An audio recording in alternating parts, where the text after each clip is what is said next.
Hello everyone, welcome to another Let's Talk Criterion. And after a busy month in November, with 8 separate releases no less, including 3 Janus contemporaries, things are beginning to quiet down a bit with the lead up to Christmas. And we begin the month of December with a Blu-ray upgrade for a title that's already in the collection.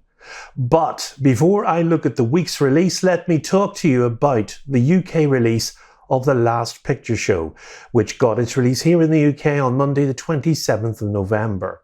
Now, many people are disappointed that this does not include the sequel, Texasville, and indeed the other cut of the Texasville film, and has only got 1 Blu-ray disc in the edition as opposed to the 2 Blu-ray discs in 4K in the US edition. Now, this is clearly a licensing issue with Texasville here in the UK, with regard, of course, to that film, which means to get the fuller and more comprehensive edition, you will have to import the title from the US. Now, there are 2 import retailers I'd like to mention to you. There's the excellent Wow HD, which is based in the US, and they stock all the US Criterion titles, and they only charge VAT at 20%, but postage is free. And there's Boutique Home Video here in the UK, who import the US discs into the UK and ship from within the UK, so there's no customs charges to pay, and both their website links are on the screen now. Alan Barron is an American television and film director, actor and comic book artist. Now, in his early 20s, Barron drew romance and science fiction comic stories. Upon visiting a Paramount soundstage in the mid-1950s, he decided that he wanted to work in film, and then he became involved in theatrical acting. Now, Barron is best known for his writing and directing of the 1961 film noir Blast of Silence, in which he also plays the lead role of the hitman in the film, Frankie Bono. A case can be made that Blast of Silence, and not the generally acceptable Touch of Evil, was the last of the classic era film noirs. Now, this unappreciated low-budget gem from 1961 has many of the accepted tropes familiar with classic film noirs. That's urban settings, a morally ambiguous protagonist haunted by his past, a woman who spurns his advances, bleak settings, location shots, a narrator, of course, excellent cinematography, and a bona fide creepy bad guy. Now, the hitman in the film is called Baby Boy Frank Bono, and he is played, as I say, by Alan Barron, who also wrote and directed the film.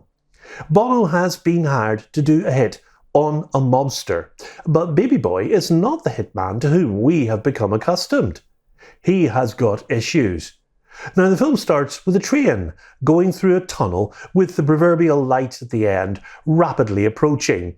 And indeed, we hear a woman scream and the sound of a slap on bare skin. A baby's cries, and Frankie enters the world of the living. Now, it's a very impressive opening to a very impressive movie.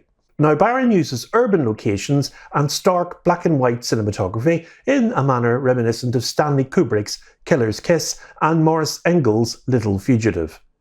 Blast of Silence relies heavier on its location shots than Killer's Kiss does, and it does not extol the innocence of youth as Little Fugitive does. Barron focuses on the seamier side of Manhattan, that side that brings to mind Martin Scorsese's Taxi Driver. Some of the more interesting locales, and certainly not to be found in travel brochures, are Danny's Boot Black Parlour, Cress's 5, 10, 25 cent store, and the Valencia Hotel on St Mark's Place in the Barry, and that proclaims itself as a home away from home, Transients Weekly. Blast of Silence employs another noir staple, and that of course is the use of a narrator.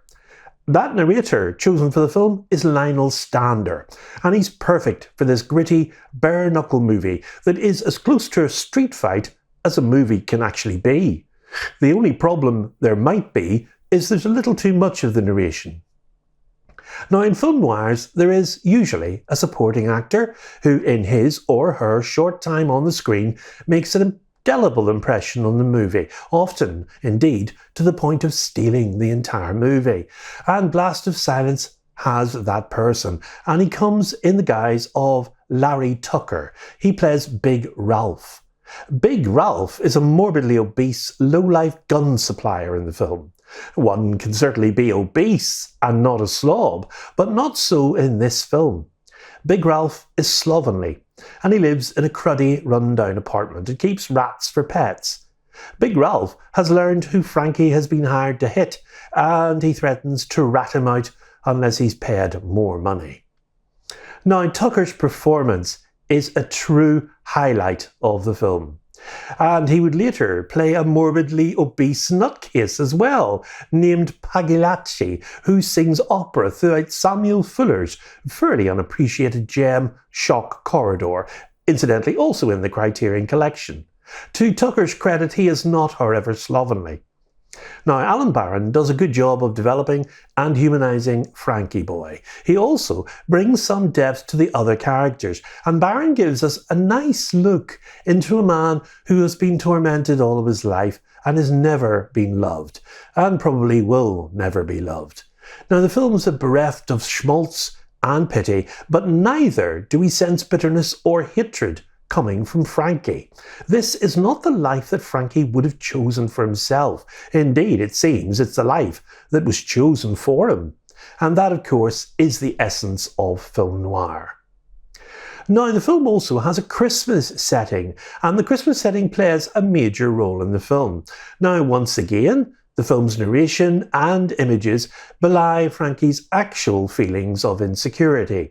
And while Frankie ostensibly claims to despise the holiday from the film's earliest moments, the opening credits are still rolling when his narration states that the railroad company makes sure you don't forget you're coming to town on Christmas.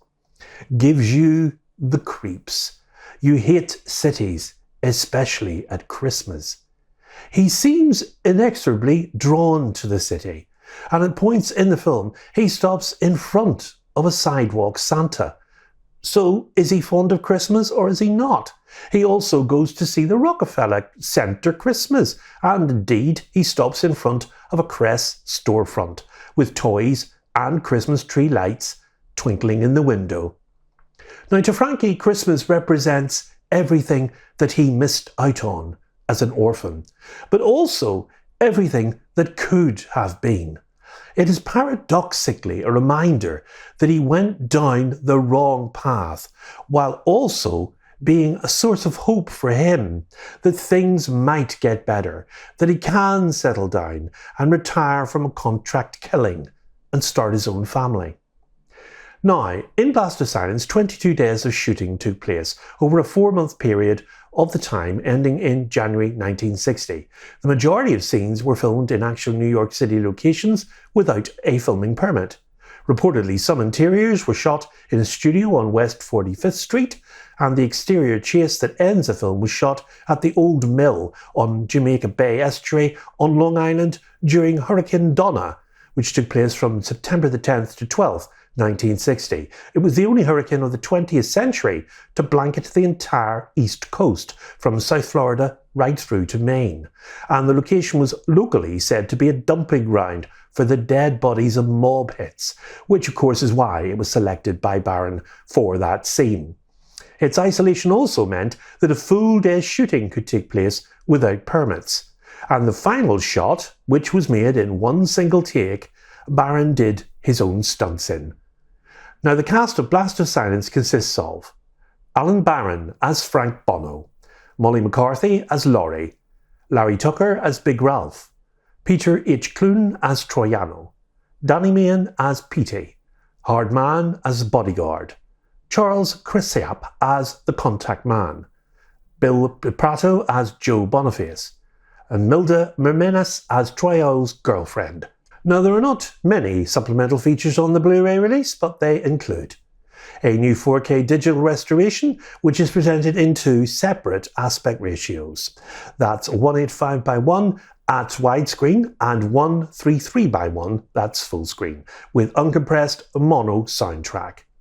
Requiem for a Killer, The Making of Blast of Silence, rare on-set Polaroid photographs, photos of locations from the film in 2008, a trailer and an essay by the film critic Terence Rafferty, and a graphic novel adaptation of the film by the acclaimed artist Sean Phillips, and Criminal Reckless Fatale. Cover art is by Sean Phillips. At once visually ragged and artfully composed, and featuring rough poetic narration performed by Lionel Stander and written by Waldo Salt, both uncredited, Blast of Silence is a stylistic triumph. The film did get a DVD release, so it is already in the collection, and it has a running time of 77 minutes, and it's in 2 aspect ratios, and releases on Tuesday the 5th of December, and its existing spine number 428. And Alan Barron also wrote and directed the 1964 film Terror in the City. The alternate title was Pie in the Sky, and the 1972 film Outside In, and the 1982 film Foxfirelight with Leslie Nielsen and Tippi Hedren. And he also went on to direct 17 episodes of The Love Boat on television, but he never did anything close to this near masterpiece noir in his career again. Our next video on Let's Talk Criterion is the long-awaited upgrade to 4K of Terrence Malick's Days of Heaven, starring Richard Gere. So, until next time, from me it's goodbye, and above all, good Criterion viewing.